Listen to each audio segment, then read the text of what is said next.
ఇక మరికొన్ని సంగతులు మనం ధ్యానం చేయబోతూ ఉండగా, జ్ఞానము వివేకము మన సొంతమై ఆత్మ సంబంధమైన ఆహారాన్ని భుజిస్తూ నీతి మార్గాల్లో నడుస్తూ దేవునికి ఇష్టలుగా రూపాంతరం చెందే బిడ్డలుగా మనమందరం ఉండాలి. గుర్తుపెట్టుకోండి, మనం ఇక్కడికి వచ్చి కూర్చున్నది మీ మనస్సు మారి నూతన మగుట వలన రూపాంతరం చెందండి అన్న మాటకు కట్టుబడి ప్రతి మనిషి రూపాంతరం చెందాలి. ఎందుకంటే మనం సరిగా పోతపోయబడిన స్థితిలో దేవుని సన్నిధికి రాలేదు. వక్ర మార్గాలలోనికి వెళ్ళి, వక్ర ఆలోచనలోనికి వెళ్ళి, మన హృదయం గాయపరచబడి, మన శరీరాలు గాయపరచబడి, మన అంతరంగం దోపుతోనూ అజితేంద్రియత్వంతోనూ నింపబడి, అలాంటి స్థితిలో నుండి మరలా బాగు చేయబడుటకు, స్వస్థపరచబడుటకు, శుద్ధీకరించబడుటకు దేవుని సన్నిధికి వచ్చిన వాళ్ళం మనం. కట్టుబాటు దేవునిది, నియమం దేవునిది, ఏర్పాటు దేవునిది, నడిపించింది దేవుడు, నమ్మకంగా నిలబడవలసింది మనం. ఆయన కొరకు, ఆయన సత్యం కొరకు. మనుష్యులు మనకి పని అప్పగించలేదు, దేవుడు మనకు అప్పగించాడు. మనుష్యులు మనల్ని నియమించుకోలేదు, దేవుడు మనల్ని నియమించుకున్నాడు. మనుష్యులు మనల్ని ఏర్పాటు చేసుకోలేదు, దేవుడు మనల్ని ఏర్పాటు చేసుకున్నాడు. గనుక దేవుని కొరకు, ఆయన చిత్తాన్ని నెరవేర్చుట కొరకు నమ్మకస్తులుగా, యథార్థవంతులుగా, స్థిరులుగా, కదలని వారుగా, ప్రభు కార్యాభివృద్ధి అంది ఎప్పటికీ ఆసక్తి పరులుగా, నిందారహితులుగా, నిత్యజీవ ప్రయాణంలో మునుముందుకు కదిలేవారుగా ఉండాలి. ఆయన ప్రభుత్వంను నిరాకరించే స్థితిలోనికి మనం ఎప్పుడు వెళ్ళకూడదు. ప్రభు యొక్క ప్రభుత్వంలో, సంఘ ప్రభుత్వంలో విశ్వాసి జీవితం కడవరకు నమ్మకంగా కొనసాగాలి. ఇది ఎరిగిన వారముగా మనం ప్రభువును ఆరాధిస్తున్నాం, ప్రభువును మహిమపరుస్తున్నాం, ప్రభువును గణపరుస్తున్నాం.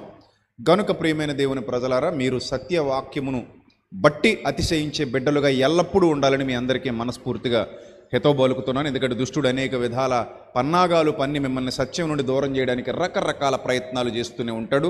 వాడి ప్రయత్నాలకు ఏ బుద్ధిహీనుడు తలొగ్గుతాడో, ఏ బుద్ధిహీనుడు వాడి ప్రయత్నాలలో పడిపోతాడో వాడికెన్నడూ తిరిగి చూడకుండానట్లు ఒక భయంకరమైనటువంటి పాతాళ మార్గం గుండా వాడిని నడిపిస్తాడు. అందుకే బుద్ధిమంతుడు పరమునకు పోవు జీవ మార్గమున నడుచుకొనును అని సామెతల గ్రంథంలో చాలా స్పష్టంగా తెలియజెప్పాడు. గనుక ప్రార్థన పూర్వకంగా మనం సత్యానికి దగ్గర అవుదాం. అందరూ కూడా తలలు వంచి ప్రార్థనలు ఏకీభవించండి. ప్రతి ఒక్కరూ ప్రార్థన పూర్వకంగా సత్యవాక్యమును విని బలపరచబడాలని మీ అందరికీ ప్రేమపూర్వకంగా విజ్ఞప్తి చేస్తున్నాను. మరి ముఖ్యంగా సాయంత్రం రాజమండ్రిలో, అలాగే మండపేట ఆరాధనలో కూడా నేనే వాక్యం ప్రకటించబోతున్నాను. కనుక ప్రతి ఒక్కరు కూడా ఆ యొక్క ఆరాధనలో కూడా క్రమంగా సమయానికి హాజరవ్వాలని మీ అందరికీ నేను విజ్ఞప్తి చేస్తున్నాను. తలలు వంచండి, ప్రార్థన చేసుకుందాం. మహాపరిశుద్ధుడైన మా కన్నతండ్రి, మహోన్నతుడ, దయగల దేవ, కృపగల ప్రభువా, మీ పవిత్ర నామానికి స్తుతులు స్తోత్రాలు చెల్లిస్తున్నాను తండ్రి.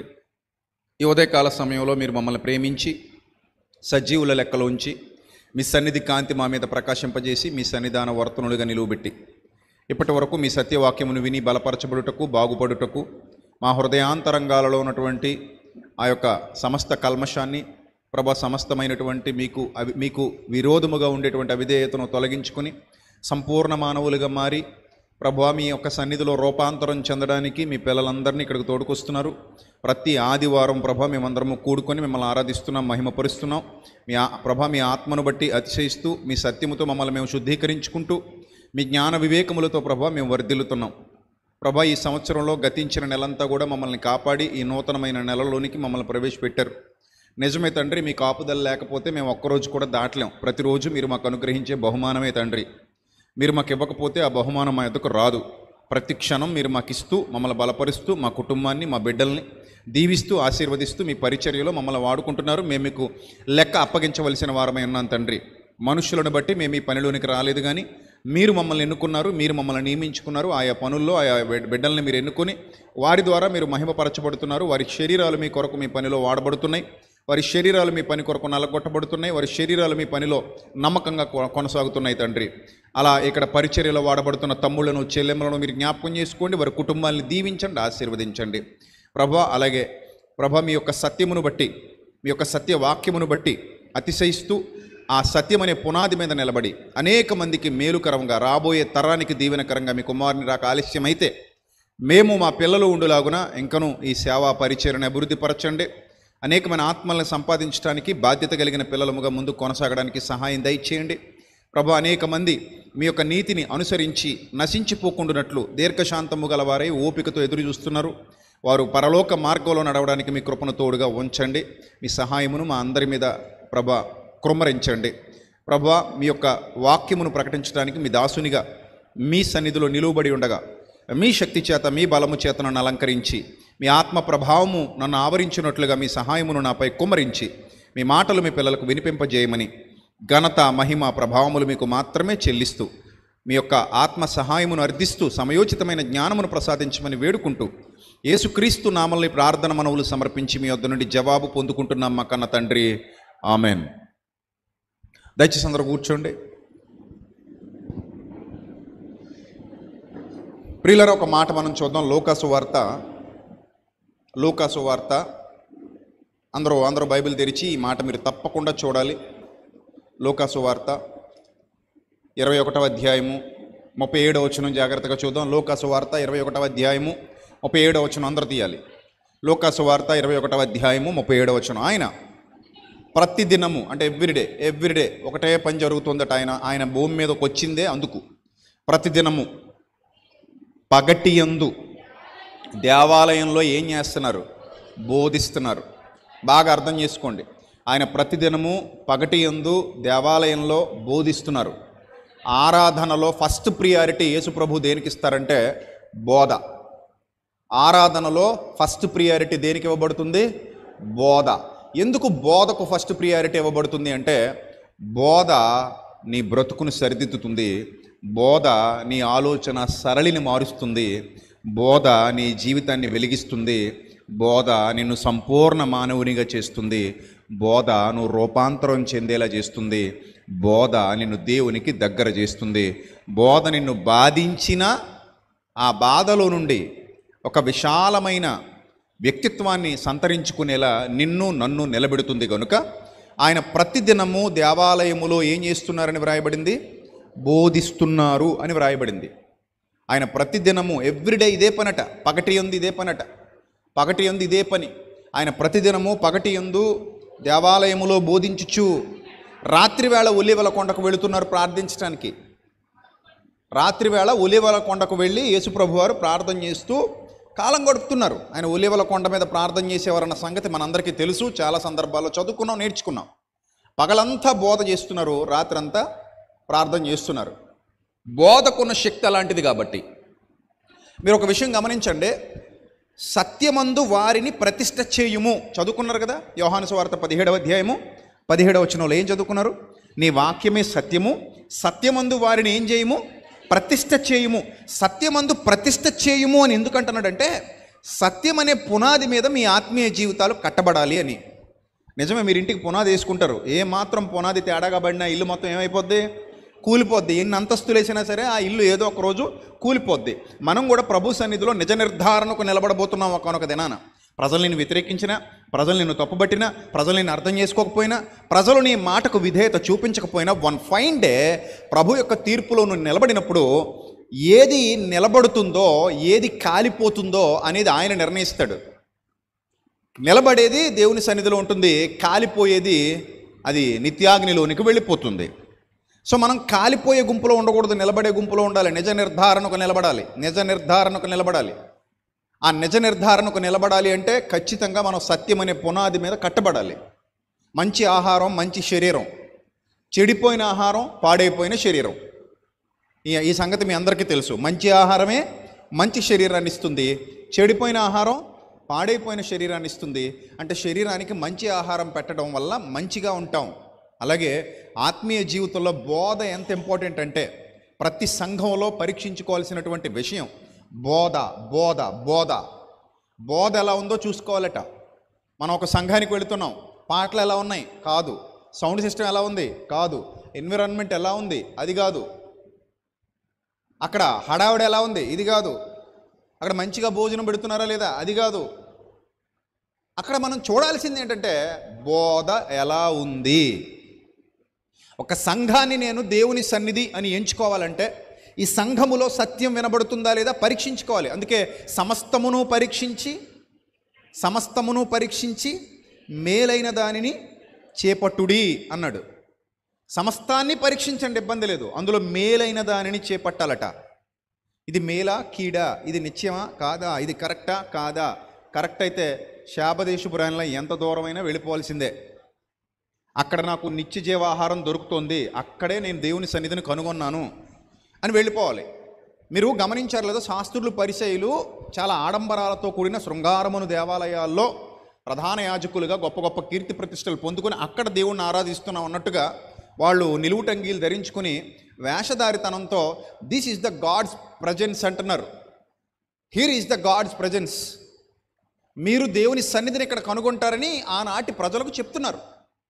అప్పుడు చెప్తున్నప్పుడు యేసు ప్రభు వారు మాత్రం ఎక్కడో అరణ్యాల్లో కానివ్వండి, లేకపోతే దేవాలయపు ఆవరణాల్లో కానివ్వండి, లేకపోతే ఒలీవల కొండ ప్రాంతంలో కానివ్వండి, గిన్నెసరతు సరస్సు తీరాన కానివ్వండి, సముద్రాల ఒడ్డున కానివ్వండి, లేకపోతే పడవల మీద నిలబడి కానివ్వండి, కొండల మీద కూర్చొని కానివ్వండి, ఎక్కడ పడితే అక్కడ దేవుని సన్నిధి ఉంటుంది అని రుజువు చూపిస్తూ సత్యవాక్యాన్ని ప్రకటిస్తున్నారు.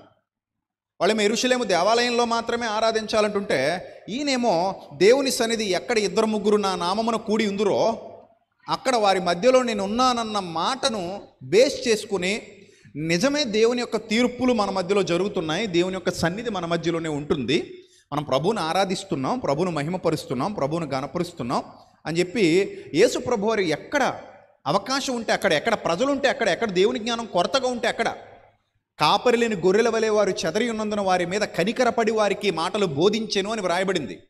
ఎక్కడ దేవుని వాక్యం కొరతగా ఉందో అక్కడ దేవుని వాక్యంతో నింపాలి, ఎక్కడ ఆరోగ్యం కొరతగా ఉందో అక్కడ ఆరోగ్యాన్ని ఇచ్చే మందులు వెయ్యాలి, ఆ మందులే దేవుని మాటలు అని యేసు ప్రభు వారు భావించి దేవుని వాక్యాన్ని వెదజల్లుతూ వస్తున్నారు. ప్రజలు సత్యాన్ని అర్థం చేసుకునే క్రమంలో చాలామంది యేసు ప్రభువును వెంబడించారు. అందరూ చెడిపోయిన వాళ్ళు కాదు, అందరూ పాడైపోయిన వాళ్ళు కాదు, ఉన్నారు, పాడైపోయిన వాళ్ళు ఉన్నారు, చెడిపోయిన వాళ్ళు ఉన్నారు, ఆయన విడిచిపెట్టి వెళ్ళిపోయిన వాళ్ళు ఉన్నారు. శిష్యుల్లో కూడా దాదాపు 70 మందిని ఏర్పరచుకుంటే చివరికి మిగిలింది ఎంతమంది? 12 మందే. ఆ మిగిలిన వాళ్ళందరూ ఏమైపోయారు? వెనుదిరిగి వెళ్ళిపోయారు. అందులో కూడా మళ్ళీ ఒకడు ఇస్కరియోతు యూదా, వాడు వెళ్ళిపోయాడు. ఇంకా మిగిలింది 11 మందే. అయినప్పటికీ కడ వరకు నమ్మకంగా నిలబడిన వారు ఉన్నారు, పోరాడారు, కష్టపడ్డారు, శ్రమపడ్డారు. ఇక్కడ ఆయన ప్రతిదినం దేవాలయంలో బోధిస్తూ ఒలీవల కొండకు వెళుచు కాలం అలా గడుపుతున్నారట. ఆయన ఎలా గడుపుతున్నారు కాలం? బోధతో ప్రార్థనతో ఏం గడుపుతున్నారు? ఆయన కాలం గడుపుతున్నారు. ఆయన బోధిస్తున్నప్పుడు ప్రజల జీవితాలు మారిపోయాయి, ఆయన బోధిస్తున్నప్పుడు ప్రజల జీవితాలు కట్టబడ్డాయి, ఆయన బోధిస్తున్నప్పుడు ప్రజల ఆలోచనలో పడ్డారు, ఆయన బోధిస్తున్నప్పుడు మనుషుల్లో మార్పు వచ్చింది, ఆయన బోధిస్తున్నప్పుడు ప్రజల్లో చైతన్యం వచ్చింది, ప్రజల్లో వివేకం పెరిగింది, చాలామంది ఆలోచించడం ప్రారంభించారు. అందులో కొందరు రక్షణలోకి వచ్చేశారు. ఇప్పుడు ఆ మాత్రం పునాది లేకపోతే పెంతెకొస్తు పండగ దినాన 3000 మంది రక్షణలోకి వస్తారేటి? రారు. యేసుప్రభు వేసిన పునాది కూడా ఉంది, ఆ బోధ కూడా యెరూషలేములోనే జరిగింది. మొట్టమొదట పేతురు గారు అపోస్తలుడు నిలబడి ప్రసంగం చేసినప్పుడు దాదాపు ఎంతమంది రక్షించబడ్డారట? వన్ డేలో 3000 మంది. మీరు అనుకోవచ్చు కేవలం పేతురు గారి ప్రసంగం యొక్క ఇంపాక్ట్ లేదా అపోస్తలుల ప్రసంగం యొక్క ఇంపాక్ట్ వారి మీద ఉంది కాబట్టి దానివల్ల వారు రక్షణలోకి వచ్చారని మీరు అనుకుంటే చాలా పెద్ద పొరపాటు. ఆ 3000 మంది రక్షణలోకి రావడం వెనక, ముఖ్యంగా యెరూషలేము ప్రాంతంలో ఆ సంఘం అంత బలంగా కట్టబడటం వెనక ప్రధానమైన కారణం యేసుక్రీస్తు ప్రభువారి బోధలే. ఎందుకంటే ఆయన మరణించి తిరిగి లేచాడన్న సమాచారం దావాలనంలా చుట్టూతా వ్యాపించటం వల్ల అప్పటి వరకు ఆయన బోధలు విని కూడా మారు మనస్సు పొందనివారు, అప్పటి వరకు ఆయన బోధలు విని కూడా ఆయన అపార్థం చేసుకున్నవారు, అప్పటి వరకు ఆయన బోధన సారాన్ని ఎరిగి కూడా సత్యాన్ని నమ్మని వారు పేతురు గారి ప్రసంగంతో, అక్కడ జరిగిన సూచక క్రియతో, మన భాషలో మాట్లాడటం, పామరులైన వీళ్ళు అనేక భాషలలో మాట్లాడటం, అవి వారు వినడం, ఈ భాషలు అన్య భాషలు, వారు అనేక ప్రాంతాల నుండి యెరూషలేము ప్రాంతానికి వచ్చి ఉన్నారు, ఆయా ప్రాంతాల భాషలు వీళ్ళు ఇక్కడ మాట్లాడుతున్నారు.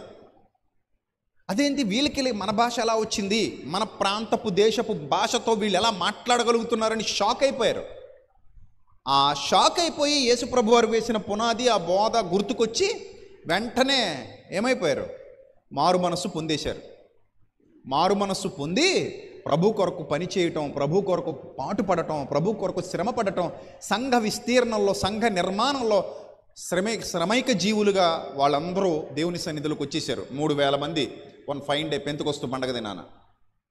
ఇది మీకు అర్థమైతే, ఇది మీకు బాగా అర్థమైతే, యేసు ప్రభు వారు ప్రజలందరూ 38వ వచనం చూడండి, బోధించటంలో గల ముఖ్య ఉద్దేశం ఏంటో మీకు అర్థమవుద్ది. ప్రజలందరూ ఆయన మాట వినడానికి, ఒకసారి అండర్లైన్ చేసుకోండి, ఎందుకు వచ్చేవారట? ఆయన మాట వినడానికి. ప్రజలందరూ ఆయన మాట వినుటకు దేవాలయములో ఆయన యొద్దకు పెందలకడ వచ్చుచుండిరి అని ఉంది ఇక్కడ. ఎప్పుడు వచ్చారట? పెందలకడ అంటే అర్థం ఏంటి? పెందలకడ అంటే అర్థం ఏంటి? మీరు చెప్పాలి, నేను వినాలి. మీరు చెప్పాలి, నేను వినాలి. మగాళ్ళు కూడా. పెందలకడ అంటే అర్థం ఏంటి నాయన? 12 అయ్యాక, 1 గంట అయ్యాకనా? మరి ఎప్పుడు? త్వరగా త్వరగా త్వరగా, ఆయన కంటే ముందుగా. ఒక్క మాట మిస్ అయిపోతానేమో అనే తొందరపాటు విశ్వాసి జీవితంలో స్పష్టంగా కనబడుద్ది. వాళ్ళు చాలా త్వరగా దేవుని సన్నిధికి చేరుకుంటారు. ఆయన మాట వినుటకు. ఆ రోజుల్లో సౌండ్ సిస్టాలు లేవు, ఆ రోజుల్లో మైకులు లేవు, ఆ రోజుల్లో లైటింగ్ లేదు, ఆ రోజుల్లో స్క్రీన్స్ ఎల్ఈడీస్ లేవు, మ్యూజిక్ ట్రాకులు ఏమీ లేవు. కేవలం యేసుప్రభు వారు కూర్చొని మాట్లాడతారు, ప్రజలు కూర్చుని వింటారు. ఆ మాట దక్కించుకోవటానికి పరిగెత్తేవారట. ఆ మాట ఏం చేయడానికి? దక్కించుకోవడానికి. కొంతమందికి కొన్ని విషయాల మీద ఇంట్రెస్ట్ ఉంటుంది. క్రికెట్ స్టేడియంకి వెళ్తుంటారు. ఎందుకు వెళ్తారు? క్రికెట్ స్టేడియంకి ఎందుకు వెళ్తారు? క్రికెట్ కళ్ళారా చూడడానికి. కళ్ళారా చూడడంలో ఏమైనా ఉందా? అవును, సంతృప్తి ఉంది వాళ్ళకి. క్రికెట్ అంటే ఏంటో తెలియని వాళ్ళని తీసుకెళ్ళి కానీ కూర్చోబెట్టామనుకోండి, వాళ్ళకి అక్కడ ముళ్ళు మీద కూర్చున్నట్టు ఉంటుంది. అసలు వీళ్ళు ఏంటి, ఆయన ఎందుకు బాల్ ఇసురుతున్నాడు, ఈయన ఎందుకు బ్యాట్తో కొడుతున్నాడు, అది ఏమో ఒకలాగెళ్తే ఆయన వేలు ఒకలా చూపిస్తున్నాడు, ఇలాగంటున్నాడు అలాగంటున్నాడు, దీని అర్థం ఏంటో మాకు తెలియదు. ఆ బౌండరీ దాటితే వీళ్ళు ఎందుకు పెట్టరేకపోతున్నారు, వీళ్ళందరూ ఆడుకొడితే వీళ్ళేంటి ఎంత ఆనందపడిపోతున్నారు అని ఈ ఏమీ తెలియలేనోడు కానీ కూర్చున్నాడు అనుకోండి, చిరాకు వచ్చి వెళ్ళిపోతాడు. కానీ అన్నీ తెలిసినోడు, దాని మీద ఇంట్రెస్ట్ పెంచుకున్నాడు, అదే కావాలనుకున్నాడు, అక్కడ ఉన్నంతసేపు స్వర్గంలో ఉన్నట్టు ఫీల్ అయిపోతాడు. ఆ కాసేపు ఇంకా ఆడ ఆనందానికి అవధులు ఉండవు. అర్థమైందా? తినేది ఆడైతే ఈడు కడుపు నిండిపోతుంటుంది. మీకు అర్థమైందా? తినేది ఆడు, కానీ ఎవరి కడుపు నిండిపోతుంటుంది? వీళ్ళ కడుపు నిండిపోతుంటుంది. అబ్బా అబ్బా, ఇంకా ఆనందంతో, తన్మయత్వంతో, పరవసత్వంతో ఊగిపోతుంటారు. మన ఏదో మ్యాచ్ అయితే సినిమా హీరోలు, సెలబ్రిటీలు కూడా వెళ్ళిపోయారట ఆ మ్యాచ్ చూడడానికి. సో అలాగుంటుంది అనమాట ఇంట్రెస్ట్. అంటే కళ్ళతో చూసి ఆనందించడానికి వెళ్ళారు వాళ్ళు. కొన్ని సందర్భాల్లో చెవులతో విని ఆనందించడానికి వెళుతుంటారు. అది కచేరీ కావచ్చు, పాటల ప్రోగ్రామ్స్ కావచ్చు, ఇంకేమైనా కావచ్చు. దేంతో? చెవులతో విని ఆనందించడానికి. కొన్ని సందర్భాల్లో చేతులతో తాకి ఆనందించడానికి, కొన్ని సందర్భాల్లో వాసన చూసి ఆనందించడానికి, కొన్ని సందర్భాల్లో రుచి చూసి ఆనందించడానికి. ఫుడ్ ఫెస్టివల్ జరుగుతుంది అనుకోండి ఎక్కడైనా, అంతే, రుచి చూసి ఆనందించడానికి వెళుతుంటారు. అలాగే యేసుప్రభు వారి దగ్గరికి ఎందుకు వచ్చేవారంటే మాట విని బాగుపడడానికి వచ్చేవారు. పెందలకడే ఏమన్నది అక్కడ? పెందలకడే అని ఉంది అక్కడ. పెందలకడనే దేవాలయములో ఆయన యొద్దకు ఆయన మాట వినడానికి వస్తున్నారు అని ఉంది. ఆయన మాట, దేవుని మాట, సత్యమైన దేవుని వాక్కు, అందులో ఒక్క మాట కూడా మిస్ అవ్వకూడదు అనే కసితో, అనే ఆలోచనతో, అనే సంసిద్ధతతో పరుగు పరుగున దేవుని సన్నిధికి వచ్చి దేవుని మాట వింటున్నట్టుగా భక్తుల చరిత్ర మనకు కనబడుతుంది. వీళ్ళందరూ నిలబడ్డారు. చాలామంది పడిపోయారు. ఆయన మాట మీద ఎవరికైతే ఇంట్రెస్ట్ ఉందో వాళ్ళందరూ నిలబడ్డారు. ఇది సత్యము అని ఎరిగిన ప్రతి వారు నిలబడ్డారు. ఇప్పుడు సత్యం దగ్గర మోమాట ఉండదు. రుచి, బలం, ఆయుష్, ఆశీర్వాదం, ఇవన్నీ ఎక్కడ దొరుకుతున్నాయో దాని కొరకు పరిగెత్తటమే విశ్వాసి లక్షణం. అదే, నాకు దేవుని మాట స్వచ్ఛంగా కావాలి, ఆ మాటలో శ్రేష్టత ఉండాలి, ఆ మాటలో బలం ఉండాలి, అది నన్ను దీవించాలి, అది నన్ను ఆశీర్వదించాలి, అది నన్ను శక్తివంతమైన పాత్రగా నిలబెట్టాలి, నిత్యజీవం వరకు నడిపించాలి. అలాంటి సత్యమైన, ఖచ్చితమైన, మోమాటము లేని బోధ నా ప్రభు నాకు అనుగ్రహించినప్పుడు దాని కొరకు నేను పరుగులు తీయాలనే తపన నీలో ఉంటే you are a great believer. ఆ తపన నీలో లేకపోతే నువ్వు ఎక్కడో వైదొలిగిపోతున్నావు అని అర్థం. ఎక్కడో దుష్టుడు నిన్ను పట్టుకొని లాగేశాడని అర్థం. చూడండి, ఒకసారి యేసు ప్రభు వారు తన శిష్యులతో మాట్లాడుతూ ఏమన్నారంటే 28వ వచనం, 22వ అధ్యాయం, అదే లోకాసు వార్త 28వ వచనం. అందరూ చూడండి, అదే లోకాసు వార్త 22వ అధ్యాయము 28వ వచనం ఏముందో చూడండి అక్కడ. నా శోధనలలో పుట్నోట్లో శ్రమలలో, నా శోధనలలో అంటే పుట్టినట్లు ఏమనుంది, శ్రమలలో. నా శోధనలలో నాతో కూడా నిలిచి ఉన్నవారు మీరే గనుక నా తండ్రి నాకు రాజ్యమును నియమించినట్టుగా నా రాజ్యములో నా బల యొద్ద అన్నపానములు పుచ్చుకొని సింహాసనముల మీద కూర్చుండి ఇశ్రాయేలు 12 గోత్రముల వారికి మీరు తీర్పు తీర్చుటకై నేనును మీకు రాజ్యమును నియమించుచున్నాను అన్నాడు. 12 మందిని ఏర్పాటు చేసుకుని అపోస్తలుల్ని, వీళ్ళ ద్వారానట ఇశ్రాయేలు 12 గోత్రాలకి ఏం తీరుస్తాడట, తీర్పు తీరుస్తారట వీళ్ళు. అంటే సేవకుడు అంటే తీర్పు తీర్చేవాడేనా? ఎస్, ఆయన మాట తీర్పు తీర్చేది ఏంటి, ఆయన మాట. చూడండి ఒకసారి యోహాను సువార్త, మళ్ళీ ఇక్కడికి వద్దాం.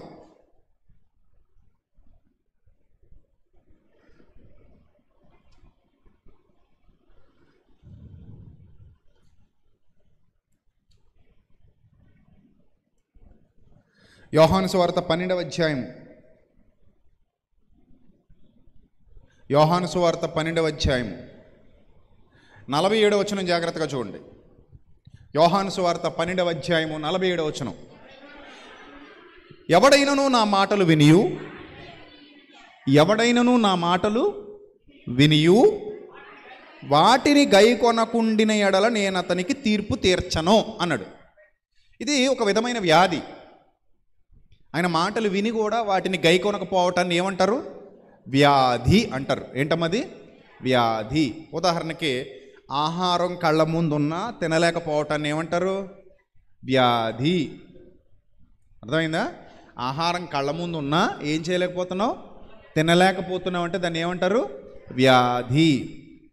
అర్థమైందా? సో అంటే అవకాశం ఉండి కూడా దానిని చేయజాలకపోతున్నావు అంటే దానిని రోగగ్రస్తమైన జీవితం అంటారు, వ్యాధిగ్రస్తమైన జీవితం అంటారు. ఇన్ ద సేమ్ సెన్స్ ఇక్కడ మాట్లాడుతున్నటువంటి మాట, నా మాటలు విని వాటిని గైకొనకుండిన ఎడల నేను అతనికి తీర్పు తీర్చను. నేను లోకమునకు తీర్పు తీర్చడానికి రాలేదు కానీ లోకమును రక్షించడానికే వచ్చాను. నన్ను నిరాకరించి నా మాటలను అంగీకరింపని వానికి తీర్పు తీర్చువాడొకడు కలడు. ఇంతకు ఎవరట అతను? ఆ తీర్పు తీర్చేది ఎవరట? చూడండి, నేను చెప్పిన మాటయే అంత్యదినమందు వానికి తీర్పు తీర్చును. మాట తీర్పు తీరుస్తుందా? అవును. మాటే శాసనం, అదే తీర్పు తీరుస్తుంది. ఇంకెవ్వరో మీరు అనుకోవచ్చు, మన కోర్టుల్లో లాగా పిలుస్తారు, మనం వెళ్ళి లైన్లో నిలబడతాం, మన వంతు వచ్చినప్పుడు మన పుస్తకం ఓపెన్ చేసి అన్ని అడుగుతారు, ఆ తర్వాత డిక్లేర్ చేసి నువ్వు ఎక్కడికి వెళ్ళాలనేది నిర్ణయిస్తారు. అంత లాంగ్ ప్రాసెస్ దేవుని సన్నిధిలో ఉండదమ్మా, గుర్తుపెట్టుకో. తీర్పు ఆల్రెడీ మాటే తీర్చేస్తుంది. తీర్పు ఎవరు తీరుస్తున్నారు? మాటే తీర్చేస్తుంది. అంతెందుకు నీకు విషయం చెప్పనా? నరహత్య చెయ్యవద్దు, నరహత్య చేసిన ఎడల లోక ప్రభుత్వంలో అయితే, లోక చట్టంలో అయితే జైల్లో పెట్టుదురు. ఇప్పుడు ఒక మనిషిని చంపేశావు, ఈరోజే చంపేశావు. ఇప్పుడు నువ్వు వెళ్ళి మనిషిని చంపితే ఏం చేస్తారు అని సెక్షన్లు ఉన్న, రాజ్యాంగం ఉన్న పుస్తకాన్ని కొనుక్కొని, చట్టానికి సంబంధించిన పుస్తకాలన్నీ కొనుక్కొని ఆ సెక్షన్లన్నీ తిరగేసి ఏ సెక్షన్లో ఏముంది, మనిషిని చంపితే ఏం చేస్తారు అని అప్పుడు చదువుకొని తెలుసుకుంటావా? చదువుకోని వాడికి కూడా తెలుసు. ఏం తెలుసు? శిక్షిస్తారు అని. నరహత్య నేరము గనుక, మనిషిని చంపడం నేరం కనుక ఏం చేస్తారు? ప్రభుత్వం శిక్షిస్తుంది. దీనికోసం నువ్వు వెళ్ళి చదువుకోవాల్సిన అవసరం లేదుగా. అంటే నువ్వు తెలిసే తప్పు చేసావు కాబట్టి నీకు ఆల్రెడీ తీర్పు అయిపోయింది. నీకు తెలిసిన ఆ మాటే నీకేం తీర్చేసింది? తీర్పు తీర్చేసింది. నీ మనసులో ఉన్న ఆ మాటే నీకేం తీర్చేసింది? తీర్పు తీర్చేసింది. ఏమని తీర్పు తీర్చేసిందంటే, నువ్వు తప్పు చేశావు, నువ్వు మోసగాడివి, నువ్వు నరహంతకుడివి, నువ్వు దొంగవి, నువ్వు అబద్ధికుడివి, నువ్వు వ్యభిచారివి, నువ్వు జారుడివి, నువ్వు నీచుడివి, నువ్వు దుర్మార్గుడివి, నువ్వు దుష్టుడివి. లోపల ఉన్న మాట ఏం చేసింది? తీర్పు తీర్చేసింది. ఇక్కడ యేసుప్రభు వారు కూడా చెప్తుంది అదే. అంత్యదినమున వానికి తీర్పు తీర్చేది ఏంటట? నేను చెప్పిన మాటయే అంత్యదినమున వానికి తీర్పు తీర్చును. అంటే ఇప్పుడు ఈ మాటలు చేతికిచ్చి పంపించాడంటే ఈ మాటలు ప్రకటింపబడుతుంటే ఏమవుతుందన్నమాట? తీర్పు జరుగుతుంది. అందుకే ఇప్పుడు చూడండి, అపోస్తలులతో ఏమంటున్నాడు యేసు ప్రభువు? అపోస్తలులతో ఏమంటున్నాడు? ఇశ్రాయేలు 12 గోత్రముల వారికి మీరు తీర్పు తీర్చుటకై, ఇశ్రాయేలు 12 గోత్రముల వారికి మీరు తీర్పు తీర్చుటకై నేను మీకు రాజ్యమును నియమించాను అన్నాడు. నేను మీకు రాజ్యమును నియమించుచున్నాను అన్నాడు. ఇప్పుడు మా మీద నిన్ను తీర్పరిగా ఉంచిన వాడెవడన్నారట మోషేతో. ఇశ్రాయేలీలు మా మీద నిన్ను తీర్పరినిగా ఉంచిన వాడెవడు? అపోస్తలుల కార్యాలు 7వ అధ్యాయము. అపోస్తలుల కార్యాలు 7వ అధ్యాయము. అపోస్తలుల కార్యాలు 7వ అధ్యాయము 33వ వచనం. అపోస్తలుల కార్యాలు 7వ అధ్యాయము 33వ వచనం అందరూ తీయాలి. అందుకు ప్రభు, నీ చెప్పులు విడువుము, నీవు నిలిచిన చోటు పరిశుద్ధ భూమి, ఐగుప్తులోనున్న నా ప్రజల దురవస్థను నేను నిదానించి చూచి తిని వారి మూలుగు వింటిని, వారిని విడిపించుటకు దిగివచ్చి ఉన్నాను. రమ్ము, నేనిప్పుడు నిన్ను ఐగుప్తునకు పంపుదునని అతనితో చెప్పాను. ఈ డిస్కషన్ ఎవరిద్దరి మధ్యలో జరిగింది? Moses and our Lord. దేవునికి మోషేకి మధ్యలో ఒక డిస్కషన్ జరిగింది. అక్కడ మూడో వ్యక్తి లేడు. ఆ మండుచున్న పొదలో, అగ్ని జ్వాలలో దేవదూత ఆయనకు ప్రత్యక్షమై దేవుని యొక్క మాట చెప్పేసి, నిన్ను దేవుడు ఎన్నుకున్నాడు, నువ్వు ఇశ్రాయేలీలను ఐగుప్తులో నుండి విడిపించడానికి దేవుని నియమించాడు, ఇది దేవుని నియామకం, నువ్వు వెళ్ళిపోయి దేవుడు ఏదైతే నీకు చూపించాడో అది వాళ్ళకి చెప్పేసి వాళ్ళను ఐగుప్తులో నుండి పాలస్తీనా దేశానికి నడిపించు ఇశ్రాయేలీల్ని అని చెప్పేసి పంపించేసింది. అలా పంపించేసినప్పుడు ఏం జరిగిందంటే, ఈయన వెళ్ళాడు. అప్పుడు ఏం జరిగిందట? వాళ్ళ రియాక్షన్ ఎలా ఉందో 35వ వచనం చెప్తున్నాడు. అధికారిగాను తీర్పరిగాను అంటే దేవుడు తన సేవకుని అధికారిగా నియమించాడు. దేవుడు తన సేవకుని ఎలా నియమించాడు? తీర్పరిగా నియమించాడు. అధికారిగాను తీర్పరిగాను నిన్ను నియమించిన వాడెవడని వారు తృణీకరించిన లేదా వారు నిరాకరించిన ఈ మోషేను అతనికి పొదలో కనబడిన దేవదూత ద్వారా దేవుడు అధికారినిగాను విమోచకునిగాను నియమించి పంపెను. దేవుడు నియమించేశాడు. దేవుడు నియమించిన తర్వాత ఏ మనుష్యుడు కాదనడానికి అర్హుడు కాడు. అది నియామకం దేవుని వలన జరిగింది. ఇతడు అధికారి, ఇతడు నాయకుడు, ఇతడు తీర్పరి అంటే ఇతడు తీర్పు తీరుస్తాడు అని అర్థం. తీర్పరి అంటే అర్థం ఏంటి? తీర్పు తీరుస్తాడు. ఇక్కడ మోషేను తీర్పరిగా ఎవరు నియమించారు? దేవుడు నియమించాడు. ఇప్పుడు మోషే తీర్పు తీర్చొచ్చా? తీర్చొచ్చు. చాలామంది ఏమంటారంటే, సత్యవాక్యంతో తీర్పు తీరిస్తే చాలామంది ఏమంటారంటే, అసలు నువ్వు తీర్పు తీర్చడానికి నువ్వు అర్హుడు కాదు అంటారు కొంతమంది. వాళ్ళకి తెలియని సంగతి ఏంటంటే, మీరు తీర్పు తీర్చాలనే సత్యవాక్యాన్ని దేవుడు మన చేతిలో పెట్టి మీరు తీర్పు తీర్చండి అని పంపించాడు. మరి కొంతమంది అంటారు, నీ కంట్లో దూలం తీసుకుని అతని కంట్లో నలుసు కనబడుద్ది, నీకు ఆ కంట్లో దూలం తీసుకొని చూడు అంటాడు. సహోదరుడి గురించి మాట్లాడేటప్పుడట ఏం చేయాలట? ముందు నీ కంట్లో ఉన్న దూలం తీసేసుకో, ఆ తర్వాత అతని ఏంటిది ఆ వచనం చదువుదాం ఒకసారి. ఆ వచనం ఒకసారి చదువుదాం. నీ కంటిలో ఉన్న దూలం తీసేసుకో, ఆ తర్వాత నీకు అతని నలుసు క్లియర్గా కనబడుతుంది. చదవండి, ఆ రెఫరెన్స్ చదవండి. ఈ చెప్పేటప్పుడు వాళ్ళ ఉద్దేశం ఏంటంటే, ఎందుకు ఈ ఉద్దేశంతో మాట్లాడుతున్నారంటే చాలామంది, నీ కంటిలో ఉన్న దూలమును ఎంచక నీ సహోదరుని కంటిలో ఉన్న నలుసును చూడనేలా? నీ కంటిలో ఉన్న దూలమును చూడక నీ సహోదరునిలో సహోదరుడా నీ కంటిలో ఉన్న నలుసును తీసివేయనిమ్మని ఎలాగ చెప్పగలవు? వేషధారి, మొదట నీ కంటిలో ఉన్న దూలమును తీసివేయము, అప్పుడు నీ సహోదరుని కంటిలో ఉన్న నలుసు తీసివేయుటకు నీకు తేటగా కనబడును. ఈ వచనాన్ని తీసుకుని చాలామంది ఏమంటారంటే, అసలు ముందు ఏదైనా సరే ఇంక ముందు ఈ రెఫరెన్స్ దగ్గరికి వస్తుంటారు. సత్యవాక్యంతో ఎవరినైనా విమర్శించినా, తీర్పు తీర్చినా, గద్దించినా, ఖండించినా, బుద్ధి చెప్పినా ఇక్కడికి వచ్చేసి ముందు నీ దూలం తీసుకో అంటాడు. అక్కడ పాయింట్ ఏంటి? దూలం ఉన్నోడు తీసేసుకోవాలి, తీసేసుకుని నీ నలుసు గురించి మాట్లాడాలన్నది యేసుప్రభు వారి ఉద్దేశం. అంతే తప్ప మరి దూలం లేనోడు పరిస్థితి ఏంటి? అక్కడ అందరికీ దూలాలు ఉన్నాయని చెప్పారు యేసుప్రభు? అందరికీ దూలాలు ఉన్నాయని చెప్పారా? కాదు. దూలం ఉన్నవాడు దూలం తీసేసుకుని ఆ కంటిలో ఉన్నటువంటి నలుసును ఇంకా తేటగా గమనించి తీయగలడు. అంటే తీయాలి. నలుసు తీయాలా ఉంచేయాలా? తీయాలి. నలుసు తీసేయాలంటే నీ దూలాన్ని తీసేసుకోవాలి. అది యేసుప్రభు వారు చెప్పారు. అంతే తప్ప నలుసు తీయొద్దని చెప్పలా. పాయింట్ అర్థమైందా మీకు? నలుసు తీయమనే చెప్తున్నారు. అయితే దూలం ఉన్నవాడు దూలాన్ని తీసేసుకుని నలుసు తీయాలి. దూలం లేనోడు హ్యాపీగా నలుసు తీయొచ్చు. ఈ పాయింట్ అర్థం లేదు చాలామంది. ప్రతిదానికి దీన్ని తీసుకొచ్చి కలపడం ఈరోజు పరిపాటి అయిపోయింది. అలాగైతే ఇప్పుడు మోషేతో ఇశ్రాయేలీలు కూడా ముందు నీ కంట్లో దూలం తీసుకో, నిన్నెవడు మా మీద తీర్పరిగా నియమించాడు, నిన్నెవడు మా మీద అధికారిగా నియమించాడని ఇశ్రాయేలీలు ఒకవేళ మోషేతో అంటే, మోషే ఇప్పుడు ఏమనాలి? అరే నాయన, నాకు దూలం లేదురా నాయన, నేను సత్యవాక్యమును పట్టుకొని నేను తీర్పు తీరుస్తున్నాను, నేను తీర్పరిగా నియమించింది దేవుడే అని మోషే చెప్పాలి. అవునా కాదా?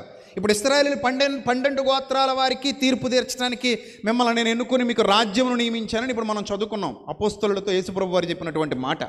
ఇప్పుడు అపోస్తలు ఏం చెప్పాలి మరి? ఇశ్రాయేలీయుల దగ్గరికి వెళ్ళి మాట్లాడుతున్నప్పుడు ముందు మీ దూలాలు తీసేసుకోండి అని యోహానుతోనూ, పేతురు గారితోనూ, అంద్రియతోనూ, వీళ్ళందరూ తోమా గారితోనూ, వీళ్ళందరితోనూ వాళ్ళు చెప్పారనుకోండి. అప్పుడు వీళ్ళేమనాలి? అరే నాయన, మా కళ్ళల్లో దూలాలేమీ లేవు, మేము సత్యవాక్యంతో తీర్పు తీరుస్తున్నాం కాబట్టి మీ కంట్లో ఉన్న నలుసు మాకు తేటగా కనబడుతుంది. దూలం లేనోడు నలుసు తీసేయచ్చు. డాక్టర్ గారి దగ్గరికి వెళ్ళామనుకో, అయ్యా కంట్లో నలుసు పడిందండి, ఇసుక పడిందండి. డాక్టర్ గారి దగ్గరికి వెళ్ళామనుకో, డాక్టర్ గారు ఏం చేస్తారు చెప్పండి? ఏం చేస్తారు? చక్కగా భూతద్దంతో చూసి నీ కన్ను ఓపెన్ చేసి ఆ నలుసు ఎక్కడుందో చూసి దాన్ని ఏం చేస్తారు? తీసేస్తారు. ఇప్పుడు డాక్టర్ గారు నీ నలుసు తీయడానికి అర్హుడా కాదా? అర్హుడే. అదే ఒకవేళ ఆయన కన్ను కనబడట్లేదు అనుకోండి, ఆయన కంట్లో దూలం ఉందనుకోండి, ఆయన కంట్లో శుక్లాలు ఉన్నాయనుకోండి, ఆయన కళ్ళు ప్రాబ్లం వచ్చి మొత్తం కన్ను పాడైపోయింది అనుకోండి, ఇప్పుడు ఆయన నీ కంటిలో ఉన్న నలుసును తీయడానికి అర్హుడు కాడు. ఇప్పుడు ఆయన ముందు తన కంటిని బాగు చేసుకుంటే తప్ప నీ కంటిలో ఉన్న నలుసును తేటగా చూడలేడు. అది యేసుప్రభు వారి ఉద్దేశం. నలుసు తీయొద్దని కాదు ఆయన ఉద్దేశం, నలుసు అలాగే ఉంచేయమని కాదు ఆయన ఉద్దేశం. చూసారా క్రైస్తవులు ఎంత వెనకబడిపోయారో ఈరోజు? మీరు ఏదైనా చెప్పండి, ఏదైనా మంచి చెప్పినా సరే వాళ్ళు ఏమంటారు తెలుసా? ముందు నీ కంట్లో ఉన్న దూలం తీసుకోవో అంటాడు. ఆ తర్వాత నా కంట్లో ఉన్న నలుసు గురించి అంటే వీడి ఉద్దేశం ఏంటంటే వీడిది నలుసని, వీడిది నలుసు. వీడికి చెప్పేవాడి దగ్గర మాత్రం ఏముందని వీడు ఫిక్స్ అయిపోయాడు, దూలం ఉంది. ఎంతగా దూలం ఏంటి వీడికి తెలీదు. ఎన్ని నలుసులు కలిపితే ఒక దూలం అవుతుందండి? మీరు చెప్పండి. ఎన్ని నలుసులు కలిపితే ఒక దూలం అవుతుంది?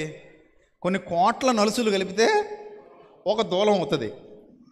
ఇక్కడ యేసుప్రభు వారు చెప్పింది వేషధారి గురించి, ఆ రోజున్న శాస్త్రుల పరిచయాల సమూహం గురించి మాట్లాడుతూ, అరే నాయన, ముందు మీ కంట్లో ఉన్న దూలాన్ని తీసేస్తే నీ సహోదరుడి కంట్లో ఉన్న నలుసు నీకు తేటగా కనబడుతుంది. అంటే తీయమనా వద్దనా? సహోదరుడి కంట్లో నలుసు తీయాలా వద్దా? మీరు చెప్పండి నాకు ఫస్ట్. తీయాలా అలా వదిలేయాలా? తీయాలంటే ఏం చేయాలి?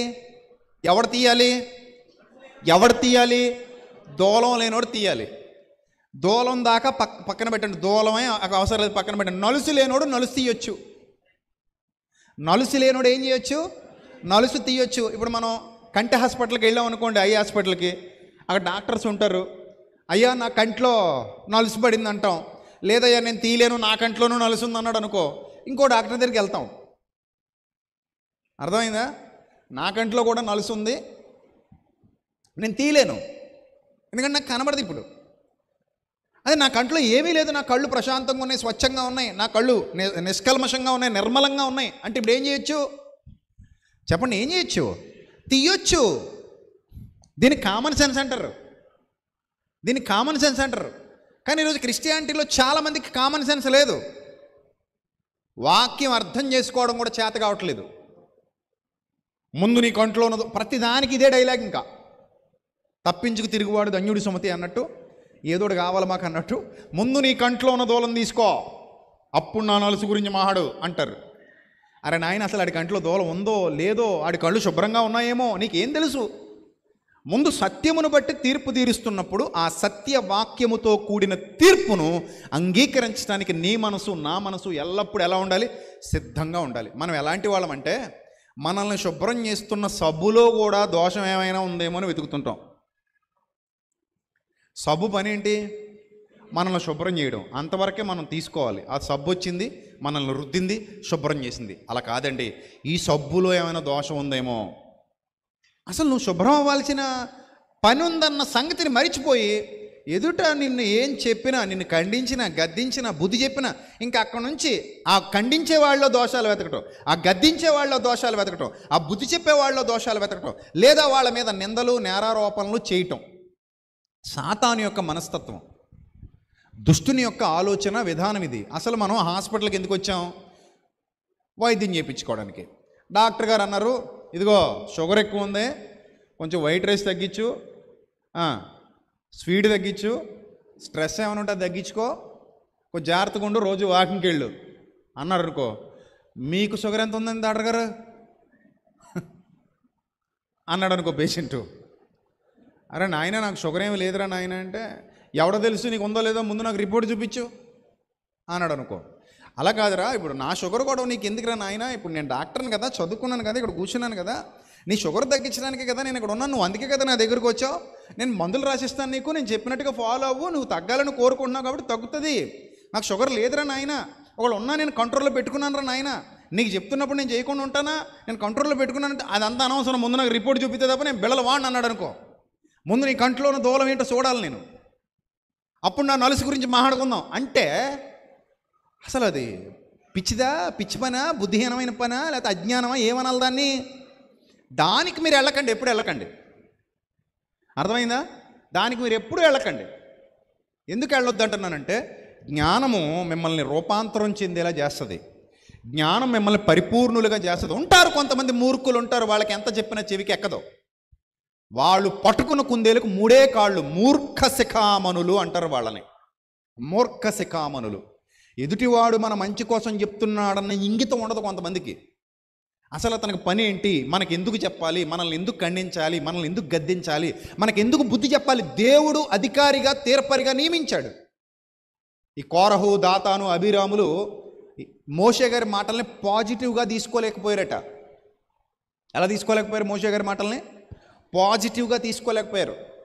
ఈ కోరహు కానీ, దాతాను కానీ, అభిరాము కానీ వాళ్ళు ఏం చేశారంటే, దేవుని సంఘము మీద మిమ్మల్ని మీరే అలా హెచ్చించుకొనిచున్నారు. దేవుడు మోషేతో మాత్రమే మాట్లాడినా మాతో మాట్లాడలేదా? మోషే మాత్రమే సంఘమునకు నాయకుడా, మేము నాయకులం కాదా? మాకు తెలీదా దేవుడు అంటే ఏంటో, మాకు తెలీదా వాక్యం అంటే ఏంటో అనే మూర్ఖత్వం అనమాట. పొట్ట చింపితే బైబిల్ ముక్క ఉంటుంది కొంతమందికి. బుద్ధిహీనులు, అజ్ఞానులు. కానీ నువ్వేంటి మాకు చెప్పేది, నువ్వేంటి మాకు వివరించేది, నువ్వేంటి మాకు అధికారిగా ఉండేదని ఆయన మీద తిరుగుబాటు చేశారు. కానీ ఇక్కడ ప్రభువు చెప్తున్నాడు, ఆనాడు ఇశ్రాయేలీలు అపోస్తలుల మీద అలాగే తిరుగుబాటు చేశారు వాళ్ళు, మోషే గారి మీద అలాగే తిరుగుబాటు చేశారు వాళ్ళు. అంటే మనం వైద్యుడి దగ్గరికి వెళ్ళింది వైద్యుడి మీద తిరుగుబాటు చేయడానికా, వైద్యం చేయించుకుని స్వస్థపరచబడ్డానికా? అసలు అతను వైద్యుడిగా నియమించింది ఎవరు చెప్పండి? ఎవరు? సాక్షాత్తు దేవుడు. ఇది మనం ఆలోచన చేయాలి, ఎంత స్వచ్ఛంగా ఉందో దేవుని మాట. మిమ్మల్ని తీర్పరులుగా నియమిస్తున్నాను, మీరు తీర్పు తీరుస్తారు. ఇశ్రాయేలు 12 గోత్రాల వరకు తీర్పు తీరుస్తారు. ఇంకొక మాట, కొరింథీయులకు రాసిన మొదటి పత్రిక 6వ అధ్యాయము, కొరింథీయులకు రాసిన మొదటి పత్రిక 6వ అధ్యాయము. మీలో ఒకనికి మరి ఒకని మీద వ్యాజ్యం ఉన్న ఎడల వాడు పరిశుద్ధులు ఎదుటగాక అనీతిమంతులు ఎదుట వ్యాజ్యమాడుటకు తెగించుచున్నాడా అన్నాడు ఇక్కడ. ఇప్పుడు ఒకని మీద మరొకడికి సంఘంలో వ్యాజ్యం వచ్చిందట. వ్యాజ్యం అంటే ఏదో తగువు, తగాదా. ఈ తగాదా ఎక్కడ తీర్చుకోవాలని వాక్యం సెలవిస్తుంది? పరిశుద్ధులైన దేవుని పిల్లల ఎదుట ఈ తగాదాన్ని తీర్చుకోవాలి, ఈ తగువు అక్కడ జరగాలి. మీ వలన పరిశుద్ధులు లోకమునకు తీర్పు తీర్చుదురని మీరు ఎరుగరా? ఉందా లేదా ఇక్కడ? పరిశుద్ధులు లోకమునకు తీర్పు తీర్చుదురని మీరు ఎరుగరా. దేన్ని బట్టి తీర్పు తీరుస్తారు? దేన్ని బట్టి? సత్యమును బట్టి, అనగా దేవుని మాటను బట్టి, దేవుని వాక్యమును బట్టి. మీ వలన లోకమునకు తీర్పు జరగవలసి ఉండగా మిక్కిలి అల్పమైన సంగతులను గూర్చి, వేటిని గూర్చట? మిక్కిలి అల్పమైన సంగతులను గూర్చి తీర్పు తీర్చుటకు మీకు యోగ్యత లేదా అని అడిగాడు. ఉందా లేదా? చెప్పండి, ఉందా లేదా? ఉంది. కానీ మనం మూకుమ్మడిగా చెప్పే డైలాగు, ఏమయ్యా తీర్పు తీర్చుకో, తీర్పు తీర్చడానికి నువ్వెవడు? తీర్పు తీర్చే అధికారం నీకెక్కడిది? నిన్నెవడు తీర్పు తీర్చమన్నాడు అంటారు. అసలు తీర్పు తీర్చడానికి పట్టుకున్నదే దేవుని మాట, తీర్పు తీర్చేదే దేవుని మాట. అసలు సంఘంలోకి వచ్చామంటే దేవుని మాట మనల్ని తీర్పు తీరుస్తుంది. మనకి ఆ వాక్యమే నీకు తీర్పు తీర్చును. ఇందాక యోహాను సువార్త 12వ అధ్యాయంలో చదువుకున్నావా లేదా? చదువుకున్నాం కదా. నేను పలికిన మాటయే అంత్యదినమున వానికి తీర్పు తీర్చును అంటే హృదయంలోకి వచ్చేసింది దేవుని మాట. ఈ దేవుని మాట స్పష్టంగా మీకు బోధిస్తూ ఉన్నప్పుడు అది మీకు ఏం చేస్తుంది? తీర్పు తీరుస్తుంది. దేవుని మాట మీకు తీర్పు తీరుస్తుంది. తీర్పు తీర్చాలి. అందుకే మనము దేవదూతలకు తీర్పు తీర్చుదమని ఎరుగరా. ఎవరికి తీరుస్తామట తీర్పు? మనము దేవదూతలకు తీర్పు తీర్చుదమని ఎరుగరా. ఈ జీవన సంబంధమైన సంగతులను గూర్చి మరి ముఖ్యముగా తీర్పు తీర్చవచ్చును గదా అన్నాడు. ఈ జీవన సంబంధమైన సంగతులను గురించి సంఘం తీర్పు తీర్చొచ్చా? దేన్ని బట్టి తీర్పు తీర్చాలి? సత్యమును బట్టి. దేన్ని పట్టుకొని తీర్పు తీర్చాలి? సత్యవాక్యమును పట్టుకొని ఏం తీర్చాలి? తీర్పు తీర్చాలి. ఆ తీర్పు తీర్చడానికే తీర్పరిగా, అధికారిగా నియమించుకున్నాడు దేవుడని వాక్యం సెలవిస్తోంది. వాక్యం సెలవిస్తోంది. సో దీన్ని బట్టి మనం మరలా లోకసువార్తకి వెళ్దాం. మరొక మాట 5వ అధ్యాయం, కొరింథీయులకు రాసిన మొదటి పత్రిక 5వ అధ్యాయం, కొరింథీయులకు రాసిన మొదటి పత్రిక 5వ అధ్యాయం 12వ వచనం కూడా చదువుదాం. కొరింథీయులకు రాసిన మొదటి పత్రిక 5వ అధ్యాయం 12వ వచనం. వెలుపలి వారికి తీర్పు తీర్చుట నాకేలా, వెలుపలి వారికి తీర్పు తీర్చుట నాకేలా, వెలుపలి వారికి దేవుడే తీర్పు తీర్చును గాని మీరు సంఘములోని వారికి, లోపటి వారికి అంటే అర్థం ఏంటి? లోపటి వారికి అంటే అర్థం ఏంటి? మీరు లోపటి వారికి అనగా సంఘములోని వారికి తీర్పు తీర్చువారు గనుక ఆ దుర్మార్గుణ్ణి మీలో నుండి వెలేసేయండి అన్నాడు. అంటే వెలియొచ్చే సంఘం, వెలియొచ్చే సంఘం.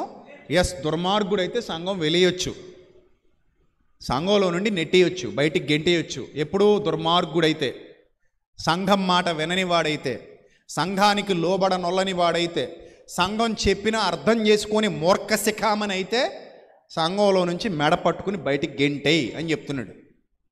మరి ఇలా అన్ని సంఘాలు సత్యవాక్యమును బట్టి తీర్పు తీర్చితే కరెక్ట్గా సంఘంలో వాళ్ళందరూ దేవుని ఎదుట నిందారహితులుగా నిలబడతారు. అప్పుడైతే శిక్షలు వెంటనే వచ్చేవి. కోరహు, దాతాను, అభిరాము వీళ్ళందరూ మోషే మీద తిరుగుబాటు చేశారు.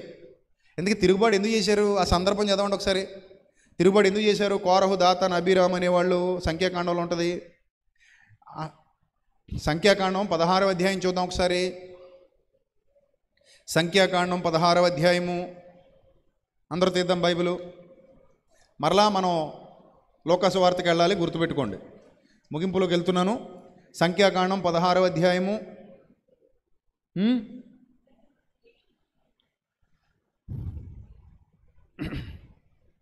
16వ అధ్యాయము 2వ వచనం. ఇశ్రాయేలీయుల్లో పేరు పొందిన సభికులు, సమాజ ప్రధానులైన 250 మందితో మోషేకు ఎదురుగా లేచి 250 మందిని పోగేసుకున్నారట. ఈ 250 మంది కలిసి ఎవరికి విరోధంగా లేచారట? మోషేకు విరోధంగా లేచారట. ఇక్కడ ఒకడే, అటుపక్కన 250 మంది ఉన్నారు. లేచి మోషే అహరోనులకు విరోధముగా పోగుపడి, మీతో మాకిక పని లేదు, మీతో మాకిక పని లేదు. చూడండి, ఎప్పుడు కూడా నీతో నాకు పని లేదు అని దేవుడు చెప్పాలి తప్ప దేవుడు ఏర్పాటు చేసిన వానితో మనిషి చెప్పకూడదు. అర్థమైందా? లేదా నీతో నాకు పని లేదు అని మనం చెప్పగలిగే స్థాయిలో మనం ఉన్నాము అంటే సత్యమును బట్టి మనం ఆ స్థాయిలో నిలబడ్డామా లేదా చూసుకోవాలి. ఇక్కడ ఏమన్నాడు? నీతో మాకిక పని లేదు. ఎవరన్నారు వీళ్ళు? మనుషులు అన్నారు. ఎవరితో అంటున్నారు? మోషేతో అంటున్నారు. మోషేని అధికారిగా తీర్పరిగా నియమించింది ఎవరని మనం చదువుకున్నాం? దేవుడు. ప్రభుత్వం ఎవరిది?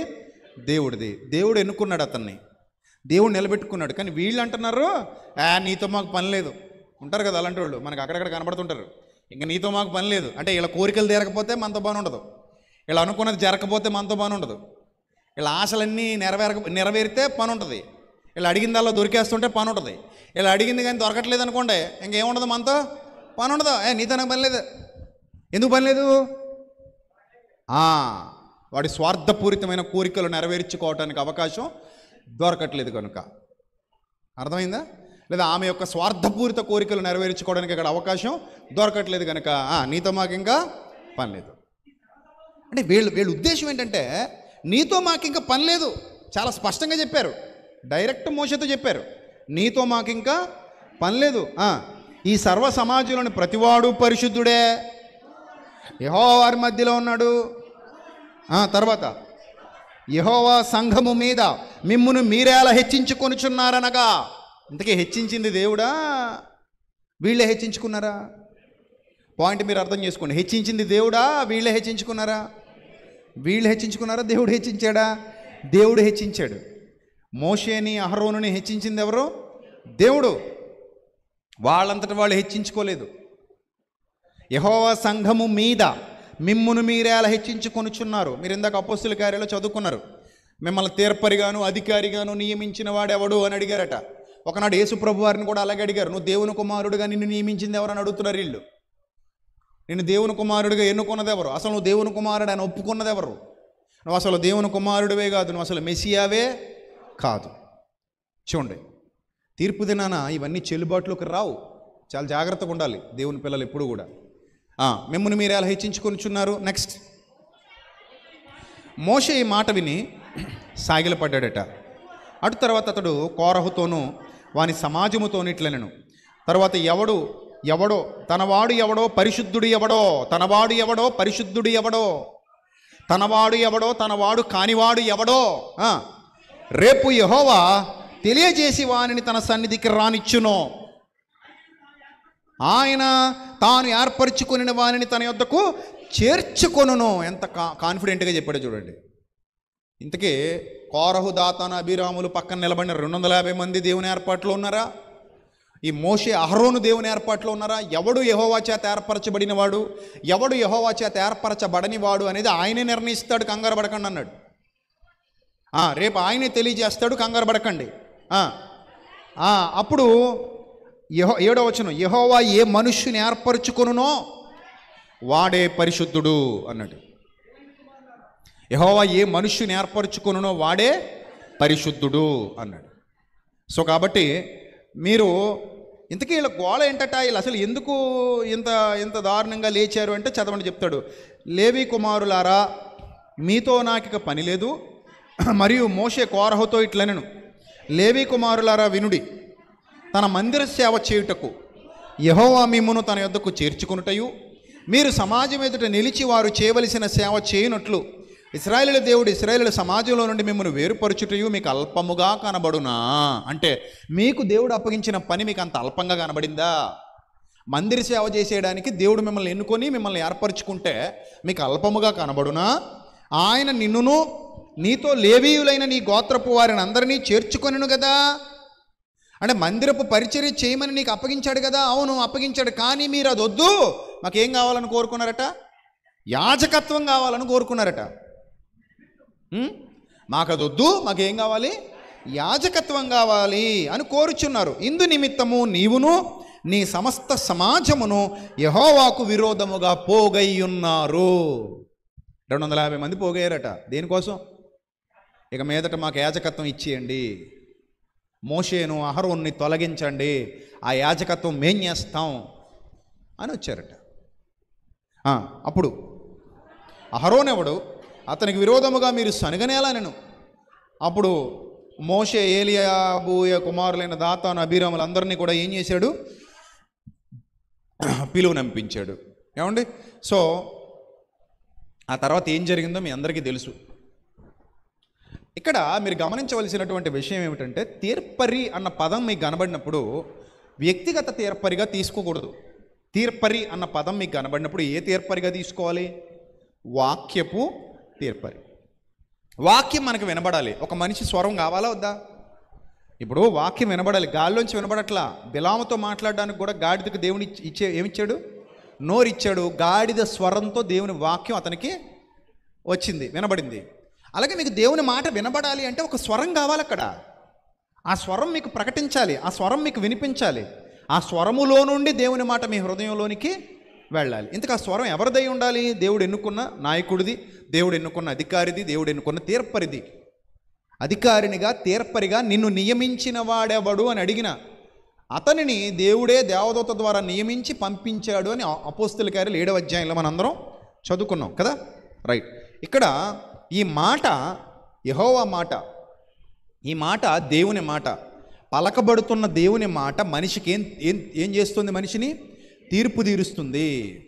మనిషికి ఏం చేస్తుంది? తీర్పు తీరుస్తుంది. అప్పుడు వినబడిన వెంటనే అద్దం ముందు నిలబడినట్టుగా మనం సెట్ అయిపోవాలి. అంతే తప్ప ముందు అద్దం మీద ఉన్న మరకలు తుడుచుకో అనకూడదు. అద్దం ముందు నిలబడినట్టుగా సెట్ అయిపోవాలి. కొంతమంది మొన్న ఎవరో ఒక ఆయన అంటున్నాడు, వాక్యంలో కూడా చాలా తప్పులు ఉన్నాయండి, మాలోనే కాదు అన్నాడంట. ఏంటది? మాలోనే కాదు, వాక్యంలోనే బోల్డ్ తప్పులు ఉన్నాయన్నాడట. అబ్బా బాబా బాబా, ఇంకా సేవకులు దాటిపోయాడు. ఇంకా సేవకులు గొడవలేదు ఆయనకి. సేవకులు ఇంక ఎందుకు వేస్ట్? ఇంకా డైరెక్ట్ పెట్టుకుంటే ఎవరితో పెట్టుకుందాం? ఇంకా దేవుడితోనే పెట్టుకుందాం. మనుషుల్ని పక్కన పెట్టేద్దాం, ఎవరితో పెట్టుకుందాం? దేవుడితోనే పెట్టుకుందాం. వాక్యంలోనే బోల్డ్ తప్పులు ఉన్నాయండి, మాదే ఉందే అన్నాడంటే దాన్ని బట్టి మీరు ఆలోచన చేయండి. ఇంకా వీళ్ళని ఎవ్వరూ ఎప్పటికీ శుద్ధి చేయలేరు అన్నమాట. అలాంటి స్థితికి వెళ్ళిపోతారనమాట. ఇంకెవ్వరూ ఎప్పటికీ శుద్ధీకరించలేరు. అది వాత వేయబడిన మనస్సాక్షి. ఆ మనస్సాక్షిని బాగు చేయటం ఇక ఎవరి వల్ల కాదు. అలా మనం ఉన్నామేమో పరీక్షించుకోవాలి. ఇక్కడికి వచ్చాం, దేవుని సన్నిధికి ఎందుకు వచ్చామంటే తీర్పు తీర్చబడుతోంది. మనకి ఏం తీర్పు తీరుస్తోంది? సత్యం తీర్పు తీరుస్తుంది మనకి. సత్యం. చూడండి, ఈ స్థితిలో మనల్ని మనం సంస్కరించుకున్నాం అనుకోండి, బాగుపడిపోతాం. లోకాసు వార్తకి వెళ్దాం, ముగించుకుందాం. లోకాసు వార్త 22వ అధ్యాయం 31వ వచనం. లోకాసు వార్త 22వ అధ్యాయము 31వ వచనం. సీమోను సీమోను, ఇదిగో సాతానుకున్న లక్షణం ఏంటంటే మిమ్మల్ని పడతాడు. సాతాను లక్షణం ఏంటి? మిమ్మల్ని పట్టి గోధుమల వలె జల్లించుటకు మిమ్మల్ని కోరుకుంటాడు. ఇక్కడ ఎవరినైనా కోరుకోవచ్చు, ఎప్పుడైనా కోరుకోవచ్చు. అది ఎప్పుడు జరుగుతుందో, ఎలా జరుగుతుందో, దానికి కారణాలు ఏమవుతాయో ఎవ్వడూ చెప్పలేడు. ఫ్యూచర్ ఏంటో మనం చెప్పలేము. నిన్నైనా పట్టవచ్చు, నన్నైనా, ఎవరినైనా పట్టుకోవచ్చు. వాడు ఉద్దేశం ఏంటి? ఎవరిని మింగుదునా అని. మింగడం అంటే అర్థం చెప్పండి మీరు. చంపేయడమా? కాదు, సత్యంలో నుండి దూరం చేయడం. అంతే, మింగేసినట్టే. నిన్ను సత్యం అనే బద్దె నుండి కత్తిరించాడు అంటే దాని అర్థం ఏంటి? మింగాడు. ఆ విషయంలో వాడు విజయం సాధించాడంటే గ్రేట్ నీకంటే వాడు. అర్థమైందా? నీకంటే వాడు గ్రేట్ ఎప్పుడవుతాడు? నిన్ను సత్యం నుండి కత్తిరించడానికి ఏదో ఒక పొల్ల వేస్తాడు. ఆ పొల్లను దాటావా నువ్వు సత్యంలో ఉంటావు, ఆ పొల్లకు లొంగావా కట్ అయిపోతావు. నిన్ను కత్తిరించడమే వాడి ఉద్దేశం, నిన్ను కత్తిరించడమే వాడి పని. నిన్ను కత్తిరించడం తప్ప వేరే ఆలోచన వాడికి లేదు. అందుకే ఎవరిని మింగుదునా అని మీ విరోధి అయిన అపవాది గర్జించుచు తిరుగుచున్నాడు, వెతుకులాడుచున్నాడట. నిన్ను మింగేయాలన్నదే వాడి ఆలోచన. నిన్ను సత్యంలో నుంచి దూరం చేసేయాలన్నదే వాడి ఆలోచన. నిన్ను సత్యం నుంచి లాక్కెళ్ళిపోవాలన్నదే వాడి ఆలోచన. అందుకే ఎవరిని మింగేద్దామా అని తిరుగుతున్నాడంట వాడు. అర్థమైందా? రైట్. ఇప్పుడు చూడండి ఏమనుంది అక్కడ. సీమోను సీమోను, ఇదిగో మిమ్మును పట్టి గోధుమల వల్ల జల్లించుటకు మిమ్మును సాతాను కోరుకొనను కానీ నీ నమ్మిక తప్పిపోకుండునట్లు. అంటే సాతాను పట్టుకుంటే ఏమైపోద్దట? నమ్మిక తప్పిపోద్దట. సంఘమునకు దూరంగా, సంఘమునకు వ్యతిరేకంగా, సంఘాన్ని విడిచిపెట్టి, ఒక సత్యమును విడిచిపెట్టి, నిత్య జీవిత ప్రయాణాన్ని విడిచిపెట్టి, మరలా కక్కిన దానికి కుక్క తిరుగునట్లు, కడుగుబడిన పంది మరలా బురదలో దొర్లునట్టు అని సామెత చొప్పున వారికి సంభవించెను. అర్థమైందా? సో అలాంటి దుస్థితి వచ్చేస్తుంది అనమాట. అందుకే నీ నమ్మిక తప్పిపోకుండానట్లు నేను నీ కొరకు వేడుకుంటుని, నీ మనసు తిరిగిన తర్వాత నీ సహోదరులను స్థిరపరచమని చెప్పాను. నీ మనసు తిరిగిన తర్వాత నీ సహోదరులను స్థిరపరుచు. మీరందరూ స్థిరంగా ఉండండి, కదలని వారుగా ఉండండి. మీరు ప్రభు కార్యాభివృద్ధి అనేది ఎప్పటికీ ఎలా ఉండాలట? ఆసక్తి కలిగి ఉండండి.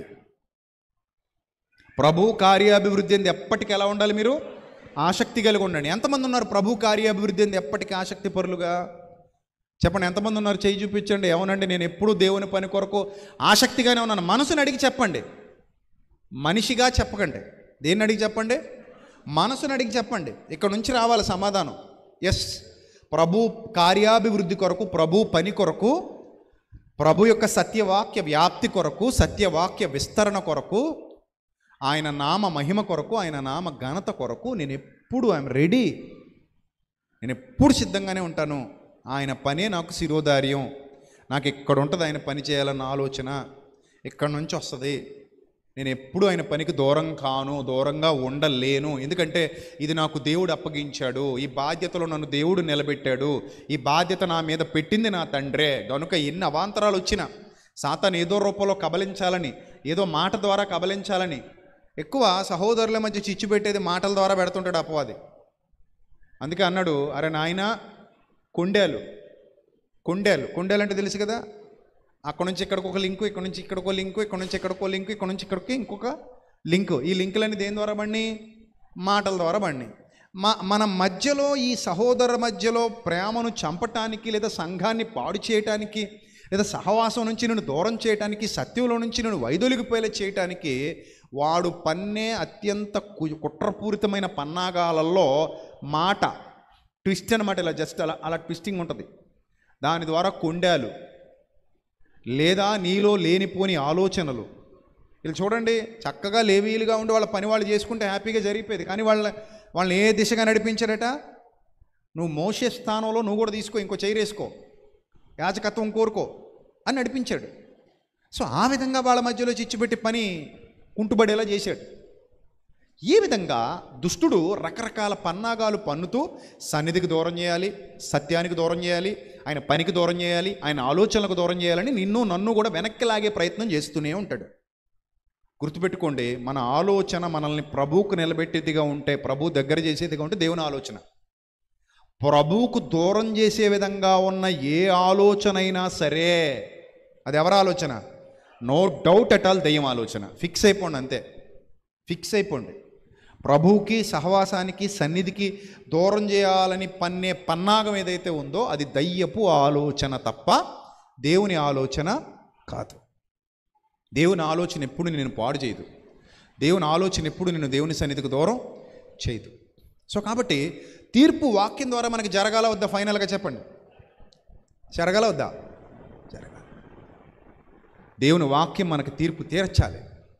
ఆ తీర్పు తీర్చబడుట ద్వారా మనం బాగుపడాలి. ఆ తీర్పు తీర్చబడుట ద్వారా మనం శుద్ధీకరింపబడాలి, మనం కడగబడాలి. అదే మనకి దీవెన, అదే మనకి ఆశీర్వాదం. నిజం ప్రియమైన దేవుని సంగమా, మీరు ఆలోచించండి. వాక్యం లేకపోతే మనందరం ఏమైపోయేవాళ్ళమో, వాక్యం లేకపోతే మన బ్రతుకులు ఎటుపోయేవో, వాక్యం లేకపోతే మన పిల్లలు ఏమైపోయేవారో, వాక్యం లేకపోతే మన జీవితాలు ఎలా నశించిపోయేవో ఒకసారి ఆలోచిస్తే ఆ వాక్యం మనకి తీర్పరి అన్న విషయాన్ని మనం అంగీకరిస్తాం. తీర్పు తీర్చబడాలి. ఆ వాక్యం నన్ను కడగాలి, ఆ వాక్యం నన్ను శుద్ధీకరించాలి, ఆ వాక్యం నాతో మాట్లాడాలి. నా హృదయాంతరంగాలలో నుండి రూపాంతరం చెందబడిన మనిషిని బయటికి వెలికి తీసుకురావాలి. అలాంటి స్వచ్ఛమైన మనిషిగా నిన్ను తయారు చేసేదే దేవుని మాట. అలాంటి స్వచ్ఛమైన వ్యక్తిగా నిన్ను నిలబెట్టేదే దేవుని మాట. అందుకని ఆ దేవుని మాటకి ఎప్పుడు దూరంగా పారిపోవద్దు. అడగాలి ఇంకా దేవుని సన్నిధికి వచ్చి, ప్రభువా, నీతిమంతులు నన్ను కొట్టుట ఏమన్నాడు? నాకు తైలాభిషేకం అన్నాడు భక్తుడు. అలాగ అడగాలి, ప్రభువా నన్ను ఖండించు, నన్ను గద్దించు, నాకు బుద్ధి చెప్పు, నాకు నేర్పించు. ప్రభువా నీ మాట కొరకు తృష్ణకొని పరుగులు ఎత్తగలిగే మనస్సు నాకు అనుగ్రహించు. ప్రభువా నీ పనిలో నన్ను నిలబెట్టు, నీ పనిలో నన్ను ఇంకా బలంగా వాడుకో. వెనక్కిపోతున్నానేమో, నీ పనిలో నుండి వైదొలిగిపోతున్నానేమో, నీ పనికి దూరమైపోతున్నానేమో, ప్రభువా లోకానికి దగ్గర అవుతున్నానేమో. దుష్టుడు ఆ విధంగా ప్లాన్ చేసి కొట్టాడనుకో దెబ్బ, అంతే తగిలేస్తుంది. అంతే, వేరైపోతాం. దుష్టుడు దెబ్బ కొడతాడు, చాలా జాగ్రత్తగా ఉండాలి. దుష్టుడు మోసగిస్తాడు, చాలా జాగ్రత్తగా ఉండాలి. దానికి ఏదో ఒక చేదైన వేరు మొలిపిస్తాడు. అదే పాటలో రాశాం, చేదైన వేరు. ఆ చేదైన వేరు మొలిపించి నిన్ను బద్దె నుండి ఏం చేస్తాడు? సత్యమనే బద్దె నుండి కత్తిరిస్తాడు. కనుక జాగ్రత్త ప్రియమైన సంగమా, ఎప్పుడూ దేవుని పనికి దూరం కాకండి, ఎప్పుడూ సత్యానికి దూరం కాకండి, ఎప్పుడు ఆ తీర్పును గౌరవించండి తప్ప వాక్యం నన్ను తీర్పు తీర్చడం ఏంటని అనకండి. అర్థమైందా? నేను అందుకే ఎప్పుడు చెప్తూ ఉంటాను, సేవకుడు మాట్లాడుతున్న ప్రతి మాట సత్య సంబంధమైనదైతే సేవకుడి స్వరాన్ని మాత్రమే నువ్వు తీసుకోవాలి. మాట ప్రతిదీ దేవుని మాటగానే నువ్వు స్వీకరించాలి. అందుకే సేవకుని ద్వారా వాక్యం ప్రకటింపబడుతున్న ఆ క్షణమంతా కూడా, ఆ సమయం అంతా కూడా నువ్వు దాన్ని ఎలా స్వీకరించాలంటే, దేవుడు తన సేవకునికి నోటికి నోరుగా ఉండి, బోరకు బోరగా ఉండి నాతో ఏం చేస్తున్నాడు? మాట్లాడుతున్నాడు అనే స్వచ్ఛమైన మనసుతో ఆ వాక్యాన్ని స్వీకరించాలి. ఎప్పుడైతే అలా స్వీకరిస్తావో చాలా బాగుంటుంది నీ జీవితం, చాలా హ్యాపీగా ఉంటుంది నీ జీవితం. నీ పిల్లలు, నీ కుటుంబం వర్ధిల్లుతూ ఉంటారు, ఆ దేవుని మాట చేత పెంపారుతూ ఉంటారు. భయభక్తులు పుట్టిస్తుంది దేవుని మాట. కుటుంబాలు ఆశీర్వదింపబడతాయి, కుటుంబాలు దీవించబడతాయి, స్వస్థత చేకూరుతుంది మన అంతరంగానికి. ఆ సత్యం మనల్ని బలపరుస్తుంది, స్థిరపరుస్తుంది. కాబట్టి ఎప్పుడు కూడా దేవుని మాటకు దూరం కావద్దు, దేవుని పనికి అంతకంటే దూరం కావద్దు. అర్థమైందా? దేవుని పనిలో ఉండడం మన అదృష్టం, అది మన ధన్యత, దేవుడు మనకు అనుగ్రహించిన గొప్పదైన భాగ్యం. ఆ భాగ్యాన్ని బట్టి అతిశయిస్తూ, ఆ భాగ్యాన్ని బట్టి ఆనందిస్తూ, ఆయన సత్యమును బట్టి అతిశయిస్తూ నీతి మార్గాలలో నడిచే పిల్లలుగా మీరందరూ ఉండాలని మనస్ఫూర్తిగా కోరుకుంటూ నా మాటలు ముగిస్తున్నాను. తలలో వంచండి, ప్రార్థన చేసుకుందాం. మహాపరిశుద్ధుడైన మా కన్న తండ్రి, ఇప్పటివరకు ఆత్మతో సత్యముతో మిమ్మల్ని ఆరాధించడానికి, మీ జీవవాక్యాన్ని మీ పిల్లలకు ప్రకటించడానికి మీరు ఇచ్చినటువంటి గొప్ప అవకాశాన్ని బట్టి స్తోత్రం తండ్రి. పిల్లలను దీవించండి, మీ కృపలో భద్రపరచండి, మీ సహాయము సమాధానము ఎల్లప్పుడూ అనుగ్రహించండి. మీ సన్నిధాన వర్తనులుగా నిలువబెట్టండి. మీ సన్నిధి కాంతి పిల్లల ముఖములపై ప్రకాశింపచేయండి. ఎంతమంది అయితే ప్రభువా ఈ మాటలు విని దీవించబడ్డారో, ఈ మాటలు విని ఆశీర్వదించబడ్డారో, ఈ మాటలు విని బాగుపడుతున్నారో వారందరినీ మీరు మీ కృపలో నిలబెట్టండి. మీ సహవాసము, మీ సహాయము ఎల్లప్పుడూ తోడుగా ఉంచండి.